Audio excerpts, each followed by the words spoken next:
Have you ever wondered why one neighborhood seems to have so much illness and disease compared to other neighborhoods? Or why so many people that live on one street have more illness and disease compared to other streets in that same neighborhood? Well, this is called disease clustering, and it is more common than you might think. 42 disease clusters were identified in just 13 states this year, 2011, and this is just a small sample. Disease and cancer clusters exist in every state. And in almost every case, authorities have not been able to find an actual cause or explanation as to why these clusters exist. But just because they haven't found the cause only means the cause is coming from a source that they don't see or understand.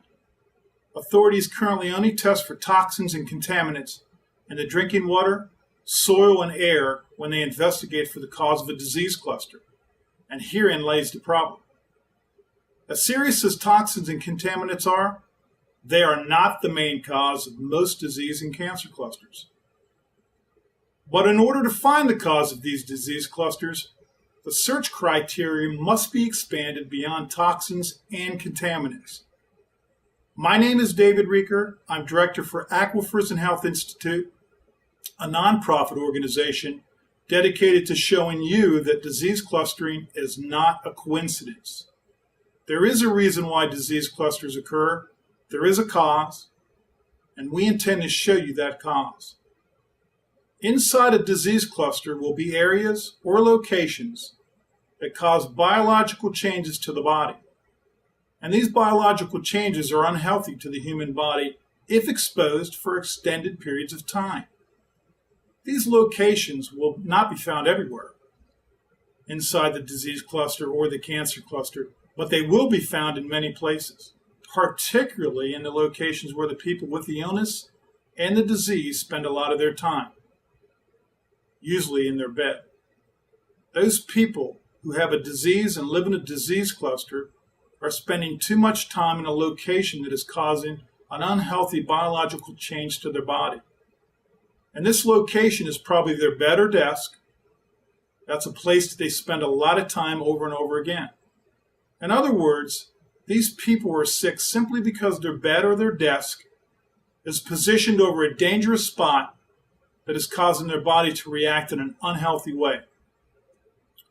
Now, proving to you that these dangerous, unhealthy locations exist is really simple because it's all scientifically measurable. Furthermore, we can show the correlation between the person that has the disease and a dangerous location where they're spending a lot of their time over and over again.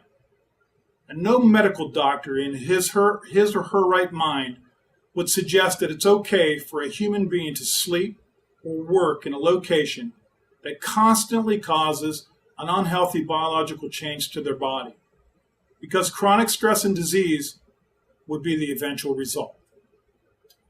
Many of these disease and cancer clusters involved innocent children who are suffering terribly just because their bed is positioned over an area that is causing unhealthy changes to their body.